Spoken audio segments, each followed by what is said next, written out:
The Bachelorette recap: Becca sends one man home before the fantasy suite.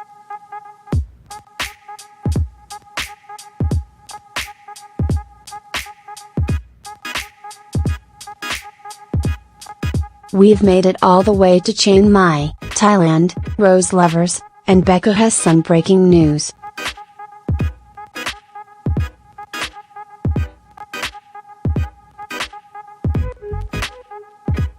Ouch, thanks for playing, Jason. At least you got a free trip to Thailand out of this ordeal.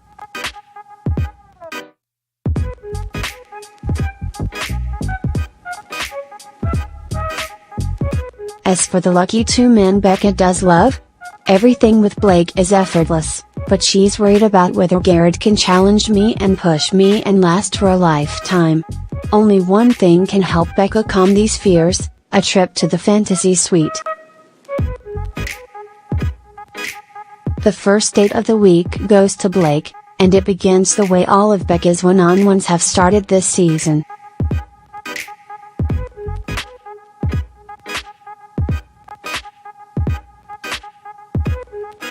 Oh, a little rocky on the approach, but she pulled through at the end.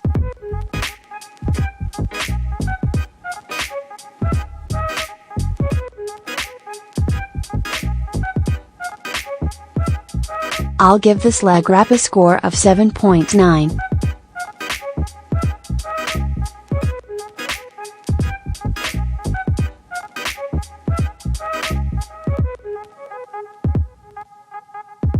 I missed you so frickin' much. Yelps Becca.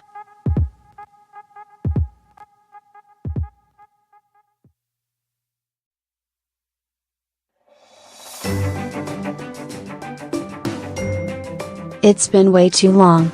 The Bachelorette informs Blake that during their hike through the ancient temple grounds, they won't be allowed to kiss or touch each other, so they smooch a few hundred more times before beginning their trek. That said, I'm pretty sure they're still holding hands once they cross the sacred threshold, so and.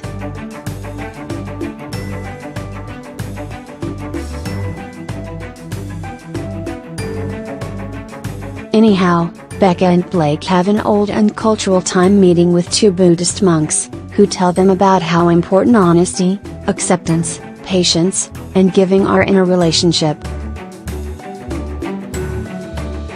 I definitely missed honesty in my last relationship, says Becca, and somewhere, a race car driver turned realtor named Ari felt his ears burn.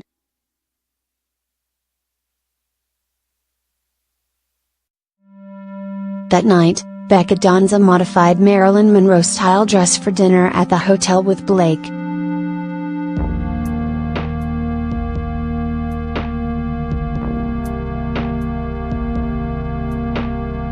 Once again, the guy is deep into a self-made hate hole. Is she kissing and is she hugging and is she blushing the way she is with me with the other guys? Oh Blakey, of course she is. Do you really need her to say it out loud? Apparently.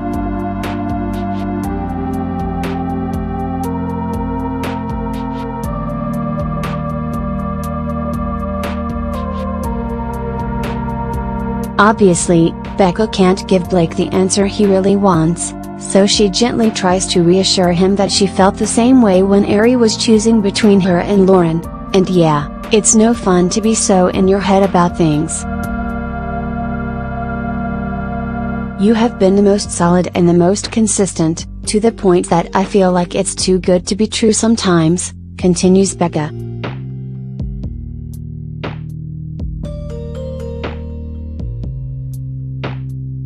I was so afraid that something was going to come to fuck it up.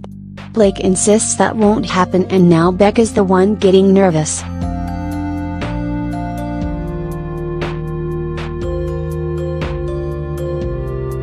Oh my god, knock on wood.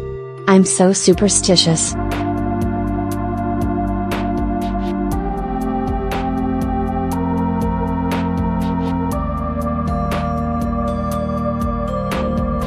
It's all a little awkward, which makes sense, though Becca doesn't seem at all fazed when Blake says he's always been the kind of guy who looks for a reason to stay, not for a reason to go. Even though that sounds red flaggy to me, like, he's prone to staying in relationships that aren't working. Becca says the sentiment means everything to her, because she's used to guys who leave. Plus, she probably just wants to get to the fantasy suite, and clearly, so does Blake.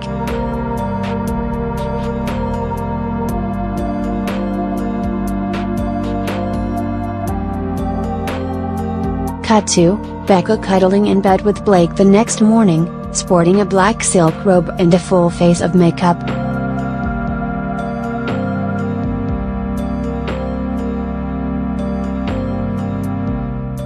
For the sake of her pores, I sincerely hope this look is courtesy of an early morning visit from the Bachelorette glam squad.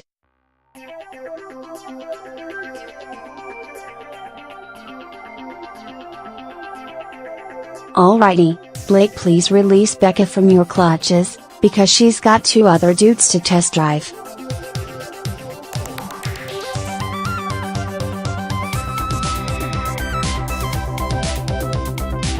Oh no, don't cry buddy, I'm sorry, I was flippant.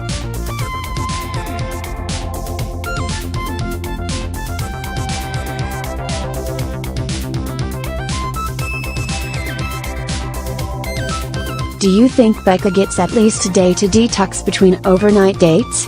I sure hope so.